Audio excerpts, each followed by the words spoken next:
everybody, my trip to the Guitar Show is brought to you by the following brands: Audio Kitchen, Break the Machine, Honey Boy Amps, Lewitt Audio, Orange Amplifiers, Two Notes Audio Engineering, and Zoom. Without those people, these videos would not have been possible, so thank you so much. On with the show. Hey everybody, I'm here at the Guitar Show in Birmingham 2020. It's now the 1st of March. It is. And this man is Sam Bell. Hi. And Sam is a guitar player. True. And he's not bad, you know. Subjective. And yeah, of course. I enjoy his playing, put it that way. Thank you very much. And I'm sure there are many people watching this going, oh my god, that's Sam Bell. And it is. It's real. It's actually me. Yeah. This hair is real. Yeah. I wanted to talk to you about what it's like being a musician at a show like this. And so, as part of your career, you come to shows like this and you demonstrate and do things like that. Yes. What happened? How did you get into this? I'm not sure, to be honest. I mean, I've been a professional guitarist most of my life. I've been very privileged to have that role as a guitar player. Being a tutor for Lick Library and Guitar Interactive magazine, I guess the Guitar Interactive magazine reviewing gear has enabled me to then have relationships with companies and they invite me along. I've been very fortunate that the companies I work for, like Focusrite this weekend and Ibanez and Boss, we've all approached each other naturally, and these things just seem to happen, and I'm very lucky to do that. So that's how it's happened, and it's my first time doing a masterclass here with Focusrite. I recently did their promo demos for the Generation 3 Scarlett interfaces, so that's been, it's like 750,000 views now on YouTube now through Focusrite, which is a huge, it's not nothing to do with me, but it's their work, but it's great to be part of that. Sure. And I would say, I was speaking to a friend earlier, it's doing a masterclass to a guitar crowd. I'd say it's probably, I get more anxious doing that than I do playing a gig in front of thousands of people, or even recording sessions or an audition. How do you deal with that anxiety? What's your key? Well, I was talking about this. My masterclass today was on the art of being a happy, self-sufficient musician, which is a clickbait title, really, because happiness is a subjective thing. It's more about being comfortable. And as a professional musician, there's a lot of pressure to perform under pressure, to be creative under pressure. And I'm talking about finding that space between thoughts and listening. And like I was talking about, for example, when someone makes a mistake on stage, that rather than like finding a way of grounding elsewhere, rather than ruminating on the mistake and then ruining the rest of the set. So talking about listening to the hi-hat, listening to the drum, feeling your feet on the floor, checking in with your breathing, little things which kind of come from meditation. People get a bit about that, but really it's really important. It's a psychological game. And here today, in front of guitar players, to answer your question, I'm sorry, I'm going around in circles. Not at all. But to pay attention to where I'm at and what I might be thinking in my head, or what I think these people, might be thinking about me. It ultimately doesn't. They're here. We're doing the thing, and it is a tricky gig because it's guitar players. But hey, I've been asked to do it, and I'm privileged to have the opportunity and to share information that somebody might walk away, even if they disagree. They've had a thought, and that's the best thing you can ask for, really. So. Well, I don't think there's anybody here at the masterclass that would have wanted you to fail or have a bad experience. Exactly, no. But I understand the anxiety that comes from that. And what's really interesting for me this year, and from NAMM as well, is how many people I've spoken to, and also quite very successful, famous names from the 60s and stuff, who are into meditation, into yoga, into knowing oneself, and genuinely being aware, more self-aware and more mindful. And I think that's an amazing turn of the tide we've had in recent years, with musicians having to find work because of the way the music industry has gone and is going at the moment. It's all very positive stuff because you just have to change the way you work. Yes. For example, I'm doing this right now, and I love what I do. And I've said earlier that when I stop loving this, I'll stop doing it. Right. And I hope that never happens, and I don't think it ever will. But I'm really sad that I missed your masterclass because I definitely would have learned something from that. But I've got a personal one-on-one right now. So well, that was the subject area. I mean, to summarise it, it was, Frank Zappa's famous quote, "Shut up and play your guitar." And the other side of it was like not getting overwhelmed by social media or just loads of amazing, inspiring players.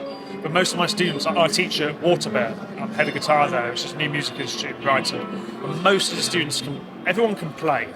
Everyone's got amazing technique, they've got amazing ears, feel, they're writing music, they're playing in bands. But the question always comes back to, how do I focus? And they tell me that they get up in the morning and watch Instagram and they see Rick Graham, and then they see some amazing neo soul session player. Then they see it, and then they pick up the guitar and they just don't know what they want to do anymore. They're not listening to what they've already got and what they can develop. And we all have that unique to us. And it's just like developing habits and being mindful of that. To go, actually, no, I'm going to pick up the guitar instead of my phone, or the little tricks like that, basically. But you're right, I guess mindfulness on guitar is a thing, or in creativity. Sure. And if you can't have new thoughts if you're always thinking the same old thoughts all the time. If you're judging everything every 2 seconds, there's no space for anything to come through which is fresh, at least to you. Whether it's good or not, that's for another time. You've got to create in the first place. It just has to happen, and then you edit it. Never edit the creative process. Just create. Yes. And also create. What I mean by that as well is when, like, a first stage experience, a first gig. Maybe it doesn't matter what age you are when you do your first gig. Do it, and it might suck. Yeah. But you've got to play those little things. You've got to get over them. You've got to know how to deal with it. And the best way to do it is to just do it, and then. Not, like as you said, not focus on the negatives, focus on the positives. If you're stood there at a gig and 3 people are watching you play, that's 3 people taking time out of their lives, which is the only currency we have, to watch you do what you're doing. Yes. And then if you keep that positivity, then you can only grow.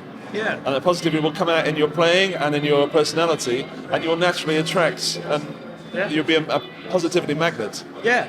And I don't necessarily think it's a case of being like, well, I'm happy even though things suck. No. I think it's about saying, things might suck now, like you were just saying, but like, you just...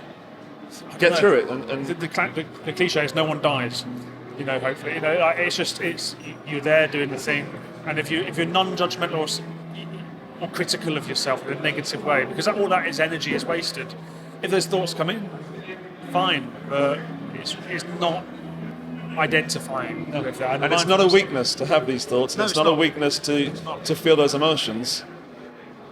But you should should learn from these things. Yeah. It's definitely not a bad thing. And I think that's where I come from the happiness thing there. Happy. People look, there's being normal, being happy on a level, and actually enjoy. I think when you enjoy things, you're not necessarily happy. You're in a flow. It's like, this is cool. Yeah. You warm, whatever. But if we're always looking for happy, we're never content with what is, and then when we are sad or disappointed in our playing or whatever it might be, we end up going lower. And then, unfortunately, this is where I started this. The reason why I'm interested in this subject is, we all probably know people who suffer mental health issues. Personally, we always know somebody who's taken their own life. Musicians. It's sad. It is. And people need to talk about this stuff. And as soon as more people talk about it, more people think of, listen out for it and take it.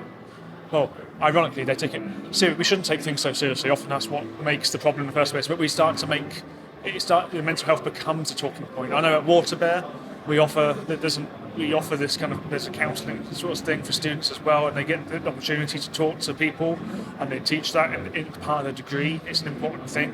And I think more education is going that way as well, and more people are talking about it online. And we're talking about it right now. So that's, breaking the third wall there. But, it's important. And that's why I brought it up. It's a very current thing. Absolutely. Yeah, well, I've had experience with it. I know that friends have. And one of the reasons I started this channel is to bring positivity to the guitar world, because there was some negativity, and there is in the world, and there's absolutely no need for it. Yeah. There's no need. We're all, no one dies. We're all here for pretty much the same reason, is to pick up that piece of wood and strings and metal and make some kind of noise and have fun doing it. Yeah.